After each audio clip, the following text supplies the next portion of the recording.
Prédicateur, pasteur Alain Ouvrard. Thème: Marcher par la foi.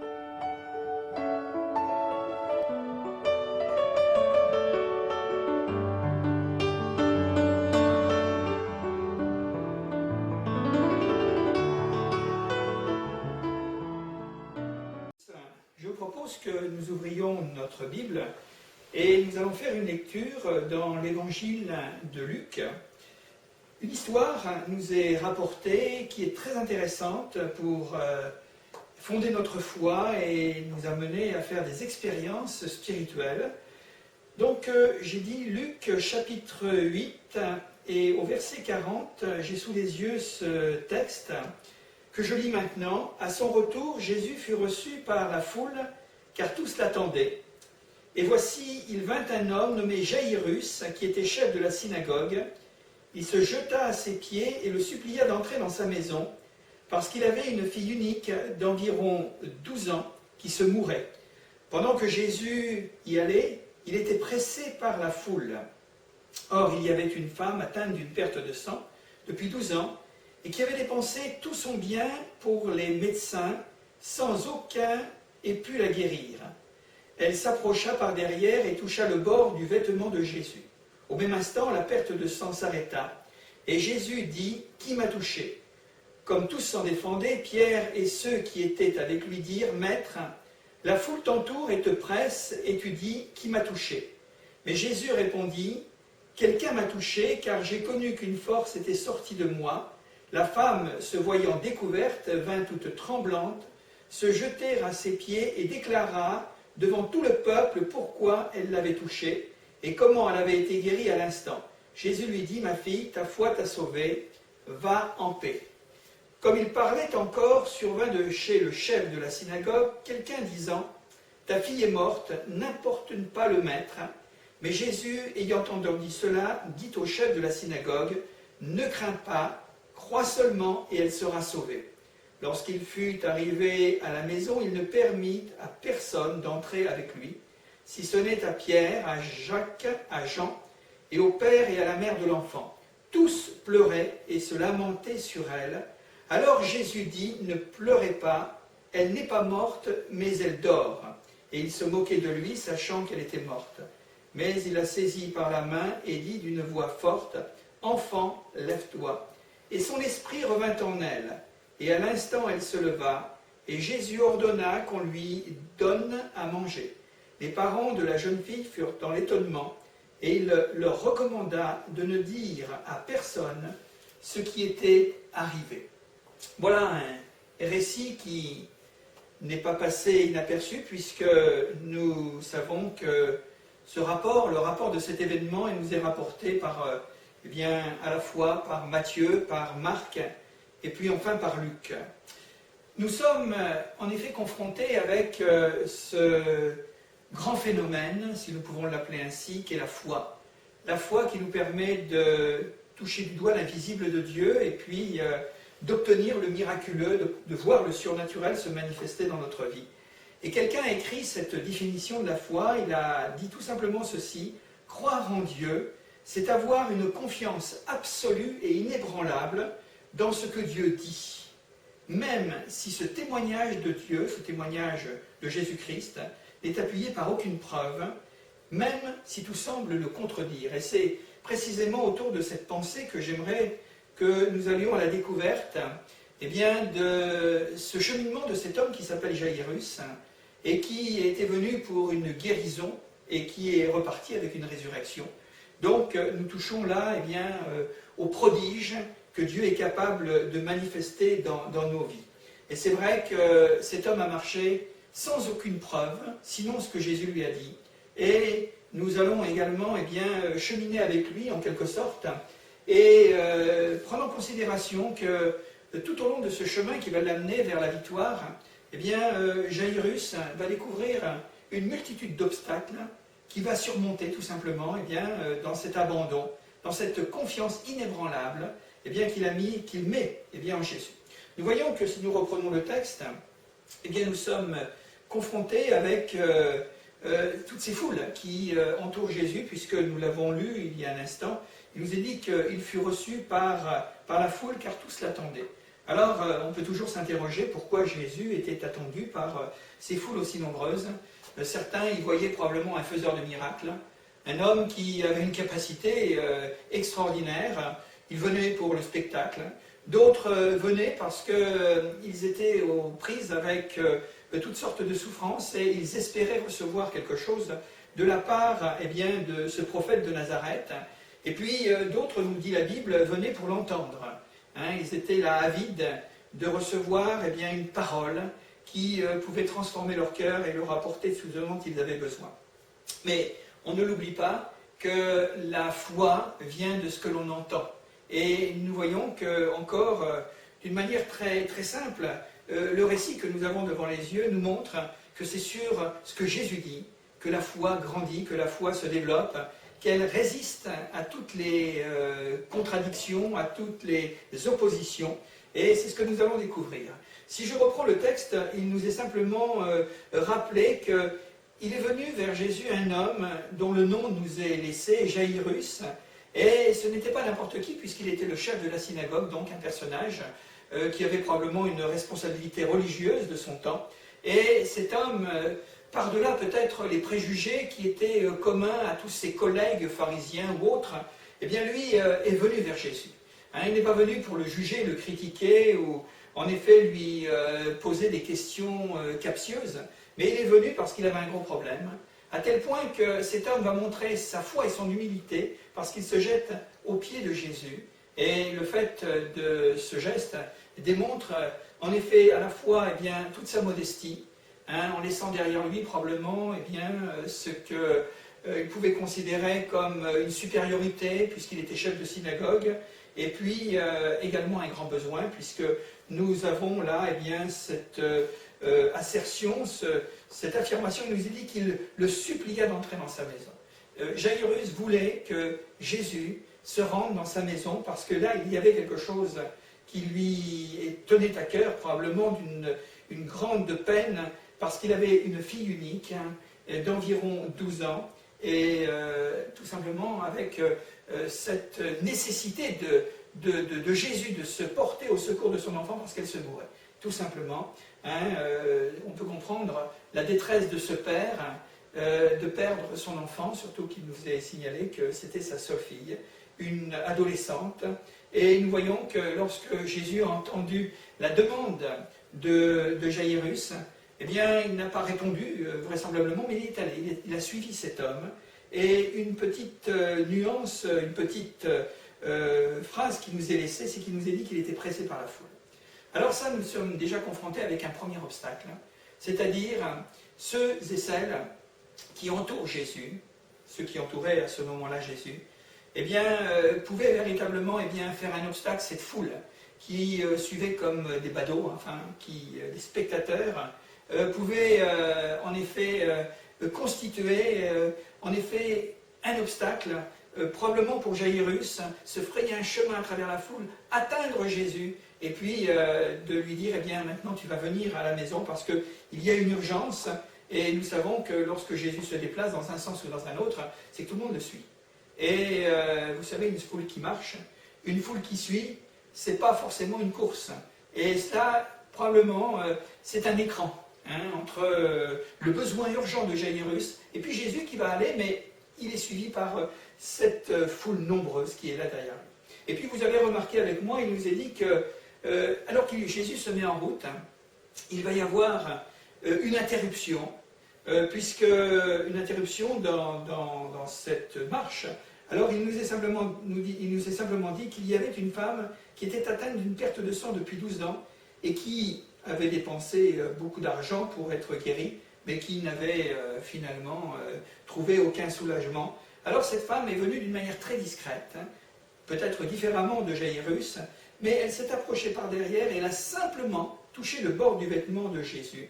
Et là, elle a senti la guérison s'installer dans son corps. C'était quelque chose d'immédiat, quelque chose de très fort probablement. Mais la question que nous pouvons nous poser, c'est que devant l'urgence, de la demande de Jairus, puisque son enfant était à l'extrémité, et puis cette femme qui attendait depuis 12 ans, ne pouvait-elle pas attendre encore un petit peu plus pour donner, eh bien, tout simplement la priorité à la requête précédente? Il n'y a pas de commune mesure entre là un enfant qui va s'éteindre et puis cette femme qui souffrait depuis 12 ans, tout en prenant en considération que c'était un véritable malheur pour cette femme, probablement de souffrir depuis aussi longtemps. Alors elle est venue, on pourrait dire, elle a saisi la guérison comme ça, sans rien dire, et c'est encore un obstacle qui a été mis sur la route de Jairus, par-delà la foule qu'il faut traîner, qu'il faut en effet qui accompagne, mais il y a naturellement cette femme qui va intervenir, puisqu'il nous est dit que Jésus s'est arrêté à ce moment-là. Et ça, c'est quelque chose qui devait être probablement terrible pour Jairus, parce que le temps pressait, et de voir Jésus s'arrêter, de voir la foule qui s'arrête, et lui devait se demander, mais il devait penser à son enfant qui était en train de se mourir dans sa maison, et de dire, mais c'est une question de minutes. Et pourquoi Jésus s'arrête-t-il? Pourquoi se met-il à l'arrêt, là, dans cette situation, pour se pencher sur la souffrance d'une femme qui souffre depuis si longtemps? C'est ce qu'on peut appeler les contretemps de Dieu. Et c'est vrai que parfois, dans nos urgences, dans nos souffrances, dans nos douleurs, eh bien, nous rencontrons aussi des contretemps. Il y a, comme nous l'avons vu dans le premier cas, des écrans, des hommes, qui se mettent entre nous, notre souffrance, et puis Dieu, Jésus en l'occurrence, dans le texte. Et ça, c'est quelque chose de difficile, naturellement, cette intervention. Mais parfois, lorsque nous sommes aussi souffrants, que nous avons des choses qui nous tiennent vraiment à cœur, et que là, Dieu semble ne pas répondre, ou Dieu semble s'arrêter, ou Dieu ne répond pas à la manière dont nous aimerions qu'il réponde, et surtout dans le temps. Et nous voyons que Jairus a dû certainement être pénétré de toutes sortes de pensées, l'angoisse et le secours. Certainement, dans un premier temps, heureux de voir que Jésus avait entendu sa demande et qu'il se mettait en route, et puis tout à nouveau, eh bien, tout le monde s'arrête. Et quelquefois, eh bien, c'est déconcertant, c'est déroutant, alors que nous avons crié à Dieu, que nous croyons que Dieu est en train de faire quelque chose, et d'un seul coup, plus rien du tout. Et c'est l'arrêt complet et total.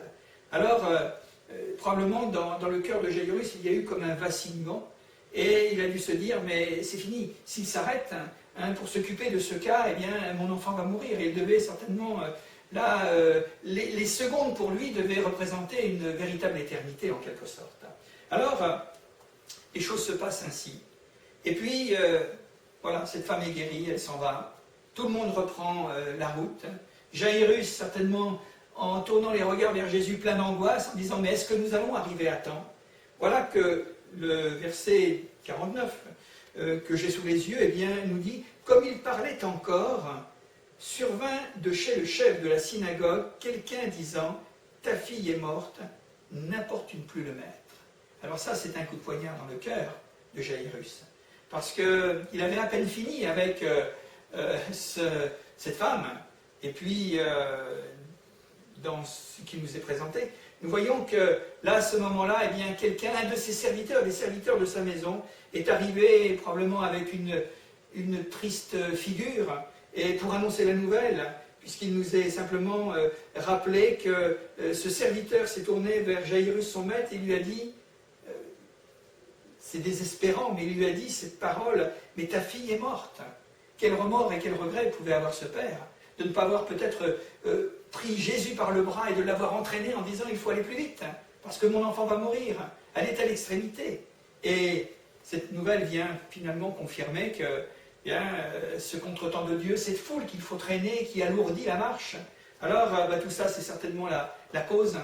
Tout cela, eh bien, c'est la responsabilité si cet enfant est morte. Donc, il entend ces paroles. Ta fille est morte. Alors maintenant, c'est plus la peine d'importuner le Père. Tu peux dire à Jésus qu'il fasse ce qu'il veut, qu'il fasse là, qu'il aille où il veut, mais c'est plus la peine d'aller à la maison, parce que ça ne sert plus à rien, puisque là, nous sommes confrontés devant une situation irréversible, la mort, tout simplement. Jairus, et c'est ce que nous suggère le texte, doit faire face à un autre obstacle, l'obstacle de la raison, devant la foi.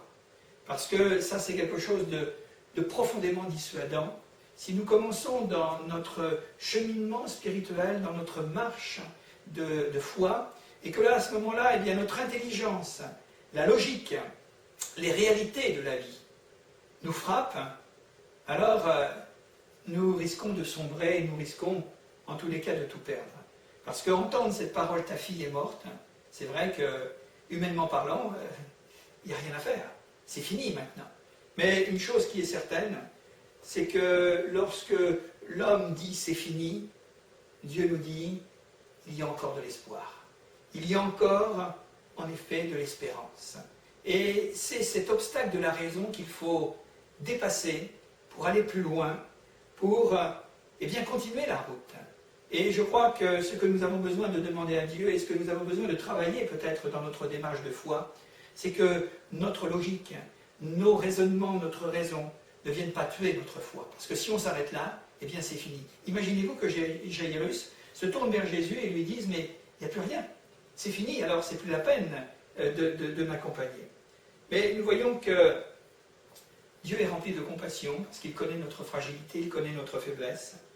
Il sait qu'il y a toutes sortes d'obstacles, toutes sortes de contretemps, toutes sortes de situations raisonnées et raisonnables qui nous font dire qu'il n'y a plus rien à faire. Mais Jésus avait certainement vu que Jairus était près du précipice et qu'il était certainement en train de chuter. Alors Jésus a prononcé ces paroles, mais Jésus, ayant entendu cela, dit au chef de la synagogue une des plus belles paroles de l'Évangile, qui stimule notre foi, « Ne crains pas, crois seulement, et elle sera sauvée. » Ce qui est étonnant, c'est que souvent, nous atteignons le paroxysme de la douleur, que dans nos combats et dans nos luttes qui nous mènent à la victoire, il semblerait que Dieu n'intervienne qu'au dernier moment. Au moment où nous sommes prêts, eh bien, tout simplement à tomber, à tout abandonner. Et Jésus, qui connaît notre faiblesse, qui connaît la nature de notre cœur, qui connaît nos troubles, alors à ce moment-là va prononcer cette parole extraordinaire. Ne crains pas, crois seulement, et il affirme, elle sera sauvée. Ça, ce sont des choses, ce sont des perles que nous pouvons serrer dans notre cœur. Ce sont les trésors de l'Évangile. Et si Jairus a pu remonter, finalement, surpasser l'obstacle de la raison, c'est parce qu'il a entendu Jésus lui dire ces paroles. Ne crains pas. Nous avons un immense combat à mener contre nos craintes et contre la peur. Je dirais que la peur, c'est le contraire de la foi. Et c'est quelque chose de très difficile parce que la peur, elle nous amène précisément au raisonnement, à faire fonctionner notre intelligence, mais pas dans le bon sens, à l'envers. Alors, il va le tranquilliser, comme nous le trouvons très souvent d'ailleurs dans les évangiles, où Jésus s'adresse à des gens troublés, effrayés, complètement décontenancés, désespérés. Il donne toujours en premier ces paroles, cet encouragement de ne pas craindre, de ne pas avoir peur. Ne crains pas, mais crois seulement. Ça, c'est la contrepartie. Il y a l'inquiétude d'un côté, l'angoisse d'un côté, et puis il y a la foi de l'autre. Crois seulement. La seule chose dont Jairus a besoin, c'est vraiment de mettre tout le poids, toute la force de sa foi, eh bien dans ce que Jésus lui dit. D'abord, de chasser la peur, de chasser la crainte, et de retenir cette bouée de sauvetage que constitue cette autre expression, elle sera sauvée. On le comprend, elle sera guérie, pouvons-nous l'entendre, mais là plus encore, elle sera ressuscitée. C'est-à-dire que Jésus fait appel encore à une plus grande foi pour Jairus, puisqu'il sait qu'elle est morte. C'est une réalité, il n'y a pas d'autre chose à dire. Mais là, c'est qu'il faut dépasser le stade de la logique, que quand quelqu'un est mort, il est mort, tout simplement. Et que quand quelqu'un est mort et que Jésus dit qu'elle sera sauvée, c'est qu'elle va ressusciter. Et il n'y a que le pouvoir de Dieu pour le faire. Donc, Jésus lui laisse, eh bien, en quelque sorte, cette encre pour qu'il accroche son âme dans la tourmente et dans la tempête, pour qu'il surmonte l'obstacle, finalement, eh bien, de la raison. Et puis, nous continuons le chemin avec Jairus. Et il est troublant, il est mouvementé, ce chemin. Et Jésus a raison de nous parler dans le Sermon sur la montagne, que celui qui veut le suivre doit marcher dans un chemin étroit et resserré, et qu'il y en a peu qui le trouvent. Il n'y a que ceux qui ont la foi. La foi, au même titre que Jairus l'a eu. Alors, on continue ce cheminement, et nous voyons que le verset suivant nous dit « Lorsqu'il fut arrivé à la maison, il ne permit à personne d'entrer avec lui, si ce n'est à Pierre, à Jean et à Jacques, et au père, à la mère de l'enfant. » On a déjà fait un peu de parcours, hein. La foule qui fait écran, cette femme à la perte de sang qui est l'image du contretemps de Dieu, qu'on ne comprend pas. Pourquoi Dieu s'arrête-t-il? Et puis, l'obstacle de la raison. Mais voilà qu'ils arrivent quand même à la maison de Jairus. Et Jésus va dégager cette foule bruyante, cette foule encombrante, toutes ces choses qui sont là pour troubler, pour, en effet, enlever. Ce qui est propice au développement de la foi. Et Jésus va séparer. En quelque sorte, il va mettre de côté le père et la mère, il va mettre 3 de ses disciples, les autres partiront ailleurs. Et puis, tout le reste de la foule, il n'en tient pas compte. Il va mettre en quelque sorte de l'écart entre tous ces gens qui sont là en train de regarder, qui sont là comme des curieux, peut-être incrédules, et qui alourdissent l'atmosphère. Mais ça ne tardera pas, puisque la suite nous dit que tous pleuraient et se lamentaient sur elle. Alors Jésus dit « Ne pleurez pas, car elle n'est pas morte, mais elle dort. » Nous avons encore un nouvel obstacle auquel Jairus pouvait s'attendre. Mais dans ce tourbillon, il va être pris par ce qu'on appelle le tourment du sentiment, le tourment des affections, le tourment dévastateur. Parce qu'il ne s'agit pas de la tête, comme nous avons parlé en ce qui concerne la raison, mais il s'agit du cœur, et c'est sa fille. Et à ce moment-là, comme on peut s'y attendre, lorsque quelqu'un est mort, quelqu'un disparaît de cette vie, alors, dès qu'il va rentrer, il va s'apercevoir que tout le monde est en larmes et tout le monde se lamente. Alors, les lamentations, le monde entier les connaît. Quand il s'agit d'une disparition d'un être cher ou de quelqu'un qui part. Mais là, il s'agit de sa fille, c'est autre chose. Et ce sont ses amis qui pleurent, ce sont ses serviteurs qui pleurent cet enfant qui vient de mourir. Et ça, c'est quelque chose qui était susceptible de le faire chavirer. Il a dû certainement voir sa femme, sa propre femme, effondrée peut-être sur le corps de son enfant. Et ça, c'est déchirant, c'est quelque chose qui peut nous faire capituler dans la foi. Qu'est-ce que nous devons écouter? Notre raison, nos sentiments, qu'est-ce que nous pouvons faire? C'est tout à fait humain et naturel. Et c'est bien pour cela que Dieu vient encore à notre secours. Parce que nous sommes que des vases de terre, et devant les brutalités de la vie, devant les tragédies de l'existence, que ce soit notre intelligence, que ce soit nos sentiments, ils sont capables en l'espace d'un instant, d'une seconde, de balayer finalement notre foi, de nous amener là à être complètement et totalement neutralisés. Alors, Jésus va reprendre une deuxième fois la parole, il va dire, mais ne pleurez pas. Et il va encore donner ses promesses, cette affirmation, cette certitude qu'il va se passer quelque chose, et même dans l'instant, il dira, mais elle n'est pas morte, mais elle dort. C'est peut-être un mot qui nous surprend lorsqu'il dit, mais ne pleurez pas. Et c'est vrai que devant cette tragédie, devant cette chose épouvantable qui est la mort, les hommes pleurent. Et Jésus, lui, l'affirme assez souvent d'ailleurs, quand il s'agit de ce cas, quand il s'agit de cette pauvre mère qui vient de perdre son enfant, son fils unique, à Nain, la ville de Nain, il va lui dire la même chose. Jésus dira la même chose, en quelque sorte, au tombeau de Lazare. Ce sera toujours les mêmes paroles. Mais ne pleurez pas. Pourquoi pleurez-vous? Et qu'il y ait une grande différence entre ceux qui pleurent, qui sont inconsolables parce qu'ils n'ont pas d'espérance, et ceux qui pleurent parce que la mort reste toujours quelque chose de déchirant et quelque chose de tragique, parce que ce sont des bien-aimés qui disparaissent, mais néanmoins, il y a une grande différence parce que celui qui met sa foi en Dieu, sa foi en Jésus, en l'occurrence, ce que nous voyons, c'est qu'il y a quelque chose après la mort. Ce n'est pas la mort, c'est qu'il y a une vie après la mort. Il y a une autre dimension. Alors, il le dira, mais elle n'est pas morte, mais elle dort, et Jésus présente la mort comme un sommeil pour ceux qui croient. pour ceux qui ont cette espérance au fond du cœur, c'est simplement un endormissement. Mais c'est pour revivre.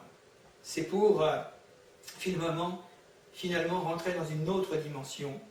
Et je crois que c'est une véritable consolation que nous pouvons avoir. Ça, c'est encore un obstacle. L'obstacle des sentiments. Notre cœur va-t-il nous faire chavirer? Est-ce qu'il va neutraliser notre foi alors que Jairus est près du but? Il est là dans sa maison et il se passe encore un autre phénomène. Alors il a saisi la main de cet enfant et quand il a affirmé que cette jeune fille dormait, ceux qui étaient autour, ceux probablement qui pleuraient, ceux qui étaient aux environs, eh bien, ont une réaction tout à fait négative, typique de l'incrédulité. Il nous est dit qu'à partir du moment où il a dit qu'elle dormait, il se moquait de lui, sachant qu'elle était morte. Ça, c'est un obstacle terrible lorsque vous êtes dans la peine, lorsque vous êtes dans la foi, que désespérément vous êtes en train de gravir le sommet, la montagne pour atteindre le sommet, pour avoir la victoire, et que vous avez des gens qui sont autour de vous avec un petit sourire narquois en disant « mais il est complètement fou ». Parce que vous avez remarqué avec moi, il nous est dit que, tout simplement, sachant qu'elle était morte, bien sûr c'est l'évidence, bien sûr la constatation était là, bien sûr la raison était aussi pour le prouver. Mais une chose qui est certaine, c'est que les gens se sont moqués à ce moment-là. Et c'est terrible la moquerie, parce que c'est une épée, c'est une flèche qui transperce finalement notre cœur. Et nous sommes pris pour des gens qui sont fous. Parce que la foi, c'est de la folie. C'est vrai, il faut le dire. Croire à quelque chose qu'on ne voit pas. Croire et espérer contre toute espérance. Ça, c'est de la folie. Mais nous avons vu, et nous le savons, l'Écriture sainte nous dit que la folie de Dieu est plus forte que la sagesse des hommes. Et nous en avons l'exemple, c'est que ces gens voyaient bien qu'elle était morte. Mais Jésus dit, elle n'est pas morte. Et il va en donner la preuve d'ailleurs, qu'elle n'est pas morte. Et alors il se moquait de lui. Il n'y a rien de plus humiliant pour un homme qui est sincère dans son cœur, qui est authentique, véritable, qui est déjà aux prises avec un drame, une tragédie dans sa vie de voir des gens se moquer. C'est de l'irrespect total. Et c'est véritablement, en quelque sorte, l'opposition à la foi, c'est l'incrédulité. L'incrédule se moque, parce qu'il ne peut pas croire, parce qu'il refuse de croire, parce qu'il pense que toutes ces choses, ce sont des choses qui sont au-delà de la raison humaine. Alors, Jésus, à ce moment-là, ne va pas répondre à la moquerie. Il a saisi la main de l'enfant, et il a parlé à cet enfant. Comment parler à un mort? Comment parler à cette petite fille? Alors il va lui dire, enfant, lève-toi. Et je crois qu'il y a derrière ces paroles une parole d'autorité divine, une parole qui va traverser la dimension du ciel. Et on constate qu'à ce moment-là, son esprit revint en elle. Le corps est un véhicule. Le corps avait cessé de vivre. Mais il y avait une dimension invisible qui était là, bien réelle. Invisible aux yeux des hommes, certes, mais bien réelle, puisqu'à ce moment-là, il nous est dit que son esprit a habité tout à nouveau cet enfant. Et je crois que c'est quelque chose de merveilleux ce qui nous est révélé. C'est que notre corps n'est qu'une dépouille, n'est que finalement une enveloppe, mais le plus important, et c'est ce que Jésus veut souligner, c'est que chez les hommes, il y a plus grand que le corps. Il y a l'esprit, et cet esprit est revenu en elle, et à l'instant, elle se leva. Ça, c'est le miracle. Le mot est trop faible, je crois qu'il faut parler de prodige. Alors, elle s'est levée, et Jésus a ordonné qu'on lui donne à manger. On ne nous a pas dit de quoi cet enfant est morte. Peut-être d'une maladie qui avait duré une longue période. On ne sait pas. Mais si Jésus a pris cette précaution de faire venir la nourriture pour cet enfant, c'est qu'elle avait besoin de retrouver eh bien, certainement des forces sur le plan physique. Mais je crois qu'à travers cette nourriture dont il nous est parlé, c'est précisément ce que nous sommes en train de faire et de voir en cet instant. C'est-à-dire qu'il y a une nourriture dont nous avons besoin pour soutenir notre foi. Ce n'est pas la nourriture matérielle, ce n'est pas la nourriture des hommes, c'est la nourriture de Dieu. Et je le mettrai en parallèle avec ce cheminement difficile, plein d'obstacles, plein de complications, avec des barrières partout autour de Jairus pour qu'il parvienne finalement au sommet de la montagne dans la victoire. C'est que, en tous les cas, Jésus, lui, l'a nourri de cette nourriture qui est sa parole, les promesses de Dieu. Alors, c'est une petite digression que je suis en train de faire, mais quand même qui a sa signification. Il nous est dit que l'Esprit est revenu et à l'instant il s'est levé. Les parents de la jeune fille furent dans l'étonnement et il leur recommanda de ne dire à personne ce qui est arrivé. Alors, je crois que dans ce qu'il est présenté dans ce texte tout simple, je m'étonne que ses parents n'ont été que dans l'étonnement. Il me semble que ce soit probablement pas un mot qui soit approprié. Je crois qu'il faudrait plutôt parler d'émerveillement. Parce que devant une telle manifestation du surnaturel, de la puissance de Dieu, alors à ce moment-là, l'étonnement, ce n'est rien du tout. Il faut parler d'émerveillement. Et Jésus a recommandé à ses parents de ne le dire à personne parce qu'il ne voulait certainement pas faire du spectaculaire. Vous savez, la foule était encore là. Elle était à distance, mais elle était encore là. Elle se nourrissait de tout ce qui finalement se voit, s'entend, se transmet les uns et les autres. Et ce n'est pas ça la foi. La foi, elle ne se fonde pas sur la parole des hommes, elle se fonde sur la parole de Dieu. Et cet homme, Jairus, est un grand homme. C'est un grand homme de foi. C'est un vainqueur de la foi. Parce qu'il a su être ce qu'un autre homme bien avant lui, qui s'appelle Jacob, a su dire, insister auprès de Dieu lorsqu'il était dans une période d'angoisse, alors qu'il sentait la mort probablement autour de lui. Il dira « Je ne te laisserai aller, Seigneur, que tu m'aies béni ». Et nous voyons que si Jairus est un grand homme de foi, c'est parce qu'il n'a pas laissé les obstacles, il n'a pas laissé les barrières, eh bien, au milieu de son chemin. Il les a contournées, mais il a pu les contourner parce qu'il a cru justement dans cette parole. Dans ces paroles que Jésus lui a données, il a pu passer la foule. Il a passé par-dessus les contretemps de Dieu, ou le contretemps des hommes. Il a passé par-dessus l'obstacle de la raison, il a passé par-dessus l'obstacle du sentiment, de la moquerie et de l'humiliation. Et c'est comme ça qu'il a reçu. Et c'est comme ça qu'il a pu serrer tout à nouveau dans ses bras et embrasser son enfant, parce qu'elle était morte. Et finalement, Jésus lui a rendu la vie.